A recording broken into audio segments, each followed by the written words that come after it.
Salam Sang Raja. Bab 88. Diskusi tersembunyi. Pria misterius lain berjubah hitam. Mendengar hal tersebut Fei terkejut. Gambaran orang misterius yang diceritakan Priest Zola segera mengingatkan Fei tentang bintang 4 jenis Wood, Sorceress Evans. Tahukah kamu, Sorceress Evans yang ditabrak mati olehnya sebelumnya juga memiliki gaya jubah hitam ini? Mungkinkah ada hubungan antara keduanya? Bisakah, pria misterius yang baru muncul ini adalah kaki tangan Evan?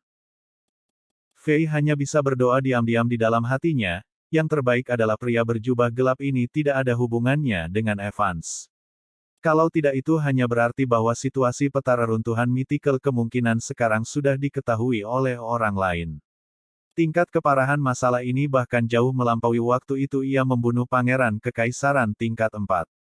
Ceritakan dengan terperinci semua yang terjadi.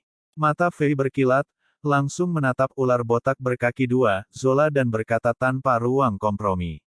Bahkan kelalaian sekecil apapun tidak diizinkan. Jika tidak, kamu tahu konsekuensinya. Ya, aku jelas tidak berani menyembunyikannya kepadamu, Tuan. Zola terus mengangguk menjelaskan keseluruhan cerita itu dari awal hingga akhir. Jadi, dia dan Luciano bersembunyi di Saint Petersburg selama beberapa waktu, dan kemudian ketika mereka mendengar bahwa Black Armor Army telah mundur, mereka segera melakukan perjalanan kembali ke Chambord. Lagi pula, di Chambord, keduanya masih dianggap sebagai dua raja. Bisa mendapat angin jika mereka ingin angin dan mendapat hujan jika mereka ingin hujan. Tetapi di ibu kota Kekaisaran Zenith, Saint Petersburg, mereka hanyalah kasim kecil di samping kaisar, dua orang bukan bangsawan.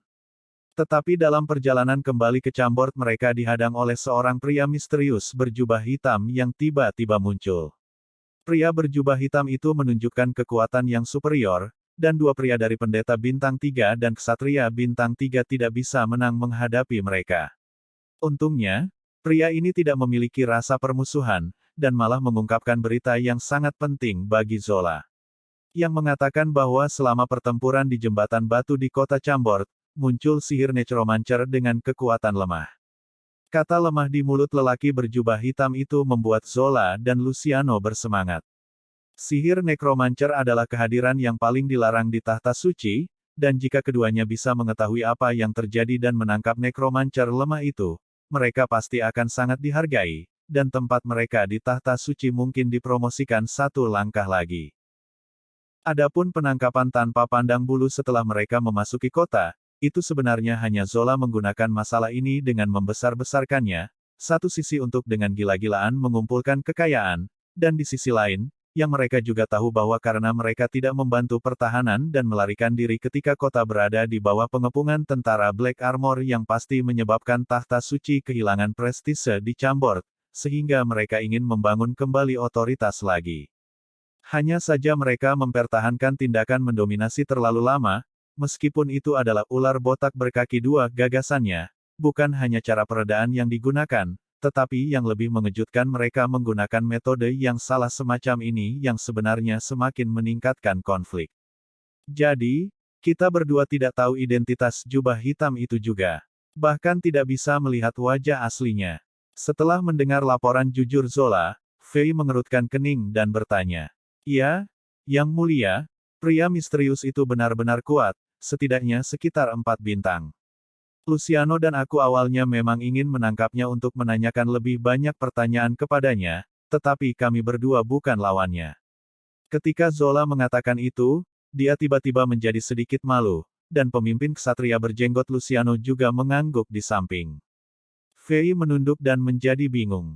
Kekuatan 4 bintang lain yang tak terduga, Black Cloak Sorceress dengan masa lalu yang tidak diketahui, kenapa mendengarkan cerita membuatnya merasa seperti dia entah bagaimana terhubung dengan Evans yang meninggal sebelumnya di penjara bawah tanah. Itu membuat Fei diam-diam takut, merasa seperti dia mungkin menusuk sarang lebah. Namun, dia juga merasa samar-samar, seolah dia mengabaikan sesuatu atau lebih tepatnya mengabaikan seseorang. Ketika Fei berada dalam mode necromancer ia hanya menggunakan 2 keterampilan, Tit dan Course Explosion, tetapi kedua keterampilan semuanya selesai dalam 3-4 detik, dan kemudian diikuti oleh pemecahan jembatan batu, semua bukti telah tenggelam ke Sungai Zuli sehingga secara teoritis tidak ada yang bisa mengetahuinya, kecuali ada pro mengamati pertempuran di jembatan batu. Jika itu benar-benar terjadi, maka pria berjubah hitam misterius yang disebutkan oleh Zola juga harus berada di tempat kejadian. Namun, pertanyaannya ada di sini lagi. Jika dia benar-benar berada di tempat kejadian, melihat kaki tangannya Evans ditangkap, dia tidak akan pernah mengabaikannya begitu saja. Dengan kekuatan 4 bintangnya, dia pasti bisa memenangkan permainan dalam sekejap. Dengan kata lain, pria berjubah hitam misterius ini tampaknya sangat tidak mungkin rekan Evans. Tapi, siapa lagi dia? Kalian cukup untuk saat ini. Fei berpikir sebentar tetapi tidak bisa menemukan petunjuk. Dia melambaikan tangannya untuk mengirim Zola dan Luciano pergi, ragu-ragu sejenak, dan kemudian berkata lagi. Masalah tentang ahli nujum, tidak perlu menyelidiki lebih lanjut. Taruhannya kali ini bukan sesuatu yang kalian berdua bisa bayangkan, aku pribadi akan mengurusnya. Jika kalian menyelidiki dengan terburu-buru, memperingatkan musuh dan mengacaukan rencanaku, saat itu ketika murka yang mulia tiba, di pilar api 10.000 Flow Summit, 2 kursi akan disimpan untuk kalian berdua. Kali ini Fei benar-benar mengambil keuntungan dari masalah ini dan membesar-besarkan untuk lolos dengan apa yang dia lakukan di bawah kamuflase. Karena Zola dan Luciano sudah salah mengira dia akan menjadi orang penting dari atas, Fei hanya mengambil kulit harimau dan dengan santai meletakkannya pada dirinya sendiri. Menurut rencana awal Fei, ia berencana untuk menemukan kesempatan untuk secara diam-diam menyingkirkan kedua orang ini. Tapi, dalam situasi ini, mungkin menjaga Zola dan Luciano akan menghasilkan hasil ajaib nanti. Setelah mendengar kata-kata Fei, Zola segera mengangguk dan membungkuk dan meyakinkan. Yang mulia, kamu dapat yakin. Luciano dan aku sama sekali tidak akan terlibat dengan masalah ini. Di masa depan jika kehormatan kamu memiliki perintah, jangan ragu untuk menyampaikannya ke kami. Tahta suci Chambord bersedia menyumbangkan semua upaya untuk kehormatanmu. Yah, kalian berdua melakukannya dengan baik. Mengenai masalah menemukan jejak ahli nujum, aku akan menghargai kalian. Ketika kasus ini selesai, setelah kami menyelesaikan pelatihan aku di sini dan kembali ke Divine Mountain 10,000 Flow Summit, kalian secara alami akan dihargai. Fei pertama-tama memukul mereka dengan beberapa tongkat besar, kemudian melemparkan mereka permen manis, dan untuk berpura-pura lebih realistis, dia bahkan mulai menyebut dirinya sebagai kita. Zola dan Luciano keduanya bersukacita setelah mendengar kata-kata itu, tiba-tiba merasa bahwa masa depan mereka cerah seperti biasa. Ia bersujud berulang kali, dengan rendah hati berlutut untuk mencium sepatu Fei, dan kemudian dengan gembira keluar dari aula raja. Fei kembali ke tahtanya dan berpikir, identitas lelaki berjubah hitam ini terlalu misterius tanpa satu pun petunjuk, jadi dia memutuskan untuk tidak memikirkannya, memanggil petugas penjara ke aula dan membisikkan beberapa perintah. Setelah kembali ke gereja, Zola dan Luciano menolak semua pengikut, diam-diam datang ke kamar rahasia di belakang kamar tahta suci. Disinilah Zola dan Luciano membahas hal-hal penting. Pendeta Zola, apakah kamu yakin bahwa pria Alexander yang dulunya idiot ini, merupakan pukulan besar dari markas besar? Pemimpin ksatria berjanggut itu benar-benar tertekan tentang gulungan sihir dan batu penyihir yang harus dia serahkan, mengerutkan kening dan bertanya. Sebelumnya keputusan untuk memberikan hadiah kepada Alexander dibuat oleh Zola, dan masih sedikit sulit bagi Luciano untuk menerima penilaian Zola. Ini, aku juga tidak 100% yakin. Zola setelah kembali ke gereja lagi mengungkapkan sikap angkuh yang superior. Dia berdiri di depan patung dewa ayah kamar itu dengan punggung menghadap Luciano. Ruang rahasia diterangi oleh lilin, lampu lilin berkedip. Zola menggambar salib suci di dadanya dan kemudian perlahan berbalik dan berkata.